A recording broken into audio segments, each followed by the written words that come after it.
শিক্ষাদীক্ষা বেশি ওরে বেশিরভাগ করে, তাদের আমরা সম্মান দেয় না, পা উড়াই দেয়, এখানে উড়াই দেয়। মনে করেন অনেক শিক্ষাদীক্ষা তারা আছে, অফিসার অনেক আছে, এইভাবে করে। কাম তো ছোটো কাম করি, এই জন্য ভাই অনেক করে। আমরা তো পেশায় এটা কাজ করতে হইবে, তাহলে তো মনে করেন বেশি কিছু করে পারবো না। মা বাবা যতদূর শিক্ষা দীক্ষা দিছে এভাবে মনে করেন আচরণ করে। শিক্ষা দীক্ষাও হলে কোনো জ্ঞান হয় না, শিক্ষা দীক্ষা হলে জ্ঞান, মানুষের চলা হলে জ্ঞান। পরিচয় হলো মনে করেন বংশ পরিচয় হলো পরিচয়।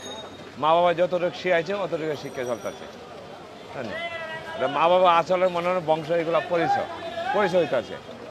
যারা শিক্ষা দীক্ষা আমি তো যারা করে ভালো শিক্ষা দীক্ষা দেখতেছি আসল লগে। তাছাড়া মনে করেন কোনো মতন ডাইল ভাত খেয়ে জীবন খাটাইতেছি, যে একটা উন্নতি করবো, একটা বিল্ডিং করবো, বাড়ি করবো, এই আশা হয় না। দিন কামাই দিন চলা যা। এখানে মেয়ে শিক্ষা দীক্ষা করছি, গল্প করে তো মেয়ে ছেলে তো গল্প করবে, বাপের জন্য অনেক পরিশ্রম করে কষ্ট করে অনেক গল্প করে। কখনো বলেছে কিনা? না, বলে, বাসাত বলে। কি বলে? বলে যে আমার আব্বা তো অনেক কষ্ট করে লেখাপড়া শিখাইতেছে, বাবা তো অনেক কষ্ট করে বৃষ্টি গাদল অনেক কিছু কষ্ট করে আমরা শিখাইতেছে, যে আমরা যদি ভবিষ্যতে বাপের কুতুর আসান করতে পারি, এভাবে আরও বলে। অনেক টাকা অনেক কিছু গাঞ্জাম, টাকা মানে এরকম কাজ করে টাকা পাওয়া যায় না, বলে দেবো পরে আর দেহ কয় টাকা গেলগে, ওই টাকা তো গ্যাঞ্জাম হয়ে যায় না। অনেক লোক গ্যাঞ্জাম হয়ে যায়, 10 টাকা কাম করলে 2 টাকা দেবো, 3 টাকা দেবো, 5 টাকা কাম করলে 20 টাকা দেবো, এইভাবে কথাবার্তা অনেক কিছু হয়। এগুলো তো গ্যাঞ্জাম করে পারা যায় না। অনেক কাম করি হয়তো কম বেশি করে লইলে লাগে, আর অনেক তো টাকা পাওয়া যায় না। তার ভাগ্য নাই যে আমি এসি দোকান লইছি, কাজ করুন বইয়ে আরামসে 5 জন মানুষ রাখুন, এটা না তো। আমার তো কপালে লেগেছি আপনার কষ্ট করে আজীবন যাইতে হইবে, কোনো মতন ডাইল ভাত খেয়ে পোলা মেয়ে মানুষকে নিতে হইব।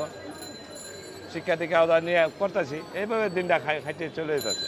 কষ্ট বলতে ওখানেও আল্লাহ এটা বুঝে, যা মনে করেন যা আছি সুখে আছি, কষ্টে দুঃখে না। মনে করেন যে অত টেনশন না, যেমন মানুষ আছে লাখ লাখ টাকা আছে, যারা চিন্তা ভাবনা আছে। আমরা ডাইল ভাত কি আমরা তো আল্লাহ দিলে চিন্তা ভাবনা নেই, আল্লাহ করি যা খাইতেছি তাই আমরা মনে করেন লাভবান। এটাই আমরা সুখ, এসে আমরা সুখ নেই। প্রথম জন আছি ঢাকা শহরে, অনেক দোকানের চাকরি মাকরি করছি, নবপুরে আমরা চাকরিও করছি পরে জানা 2000-3000 টাকার বেতনও পাইছি। ওগুলো আমার সংসার ডেলি লাগে 500 টাকা খরচ, 200 টাকা আমার সংসার চলে না।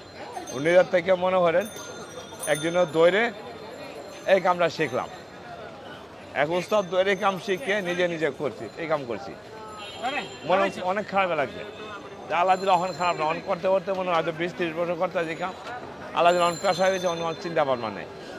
হ্যাঁ, আপনার আল্লাহ দিলা ডাইল ভাত দিলা খাইতে পারে, 500 টাকা কামাইতে পারে, 300 টাকা কামাইতে পারে, কামাই ফুলামে এলে সুন্দর মতো চলতেছি। জীবনে তো আফসোস আছে, বহুত আছে, বাড়ি হওয়ার একটা আফসোস আছে, গাড়ি কিনে আফসোস আছে, এগুলো তো আপনার স্বপ্নের দেহ না হইব না, বুঝলেন না। আফসোস তো ভাই থাকে মানুষের অনেক কিছু আফসোস থাকে, তো এগুলো তো হইব না। এগুলো আশা তো অনেক আছে, অনেক বড় আশা, অনেক স্বপ্ন আছে, তো স্বপ্ন তো আর পূর্ণ করতে পারবো না।